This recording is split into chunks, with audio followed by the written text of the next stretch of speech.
할렐루야. 오늘도 주님과 동행하는 하루가 되시기를 축복합니다. 오늘 본문 보면 예수께서 말씀을 전하실 때 한 관리가 와서 그의 딸을 위해 기도해 주시기를 부탁합니다. 그런데 놀라운 것은 그 딸의 상태입니다. 그 딸은 이미 죽었습니다. 18절 말씀이죠.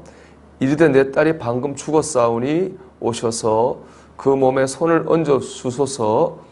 그러면 살아나겠나이다 하니, 우리가 아픈 사람을 위해서 기도해 달라는 말은 합니다. 하지만은 죽은 사람을 위해 기도해 주십시오라고 하지 않습니다. 왜냐하면은 죽으면 끝이기 때문에 그렇습니다. 죽은 사람이 살아나는 것은 불가능한 일이기 때문에 그렇습니다. 하지만 이 관리는 죽은 딸을 위해 기도해 주시기를 주님께 청했습니다. 또 주님은 그 청을 들어가지고 그 죽은 딸을 위해 기도하러 그 관리의 집으로 가셨습니다.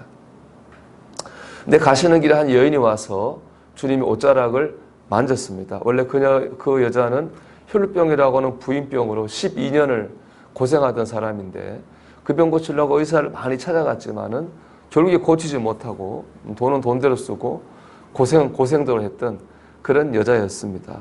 근데 그런 여자가 주님께서 와서 주님의 옷자락을 만졌습니다. 그 이유는 그녀가 생각을 했거든요. 주님이 옷자락을 만져도 내 병이 낫겠다라고 생각을 했기 때문에 그 생각대로 주님의 옷자락을 만진 것이죠. 그런데 그 생각을 본 주님께서 그 여인에게 이렇게 말씀하셨습니다. 예수께서 돌이켜 그를 보시며 이르시되 딸아 안심하라. 내 믿음이 너를 구원하였다 하시니 여자가 그 즉시 구원을 받으니라. 옷자락을 만져 낫겠다는 주님 그녀의 믿음, 그녀의 생각 때문에 그녀는 병에서 구원을 받게 되었습니다. 주님이 기도해 주시기만 하면 죽은 딸이 살아날 거라고 하는 관리 믿음도 또 헛되지 않았습니다. 주님께서 그의 죽은 딸을 살려주셨기 때문에 그렇습니다. 제가 이 두 가지를 묵상하면서 믿음에 대해서 한번 다시 생각을 해보게 됐습니다.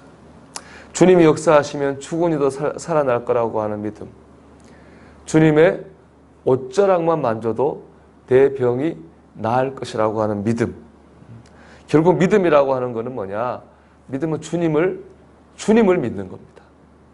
주님의 역사하심과 주님의 능력을 믿는 것이 믿음입니다. 우리 생각으로 말이죠.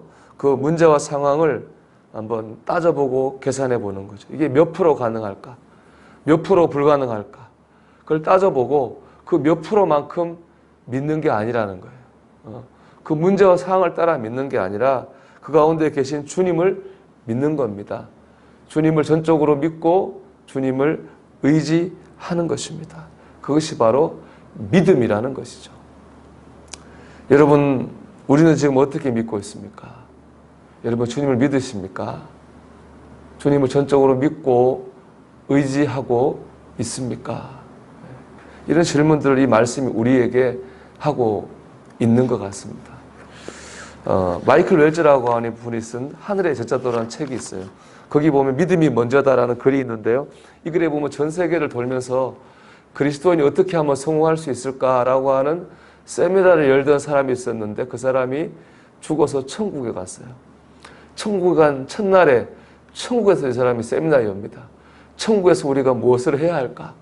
그런저런 세미나를 열어요. 수천 명이 강당에 모아놓고 세미나 하는데 예수님이 제일 앞에 있어요. 예수님이 제일 앞에서 그 사람 강의를 들으면서 뭘 많이 받아 쓰고 필기하셔요. 강의가 끝난 다음 그 남자가 주님께 물었어요. 주님, 뭘 그렇게 열심히 쓰십니까? 주님은 쓸 필요가 없지 않습니까? 그렇게 물었더니 주님 이렇게 대답하시더랍니다. 처음 듣는 소리라서 그렇다는 거예요. 그러니까 주님은 우리가 뭘 하기를 원하시는 분이 아니라는 거죠. 주님은 우리가 주님을 믿기를 원하시는 거예요. 그러면 이런 말을 썼습니다. 행위는 그리스도인의 삶을 너무 어렵게 만든다. 행위가 먼저가 아니라 믿음이 먼저다. 믿음만이 약속이 이루어지는 것을 보게 한다. 하나님은 상황에 상관없이 모든 성도가 하나님의 때에 약속의 완성을 보기 위해 유지해야 할 절대적인 태도를 알려주셨다. 계속 사랑하고 순종하고 용서하라. 다른 이의 행동을 바꾸고 통제하려는 대신 주어진 오늘 하루 아내를 사랑하고 남편을 존중하며 원수를 용서하고 자녀를 노엽게 하지 않으며 주님께 하듯 일하라. 일희일비하는 삶에서 해방되어 믿음의 눈으로 하나님의 때에 약속이 이루어질 것을 보라. 이렇게 말합니다. 여러분 그렇습니다. 믿음은 우리가 뭘 하는 게 아니라 우리 가운데 계신 주님을 믿는 거예요. 우리 가운데 역사하실 주님을 믿는 것입니다. 믿고 그 믿음을 따라 살아가는 것이 바로 믿음입니다. 여러분 우리가 오늘도 주님을 믿기 원하고 그 믿음으로 살아야 되겠습니다. 그래서 믿음으로 살아서 믿음으로 승리하는 오늘 하루가 되시기를 주의 이름으로 축복합니다. 이 자리에는 기도도 마찬가지겠죠. 믿음으로 하는 겁니다. 오늘도 믿음으로 사는 하루가 되시기를 축원합니다. 기도하겠습니다. 오늘 한 날도 주님을 믿는 믿음으로 살게 하옵소서. 여러분 기도해 주시고, 제가 이제 카톡 보냈지만은 이제 미얀마에 그런 또 정쟁이 쿠데타가 생겨서 나라가 불안한 것 같더라고요. 우리 오홍석 선교사 가정의 안전을 위해서 또 미얀마가 안정되기를 우리 같이 기도해 주시기 부탁합니다. 기도하겠습니다.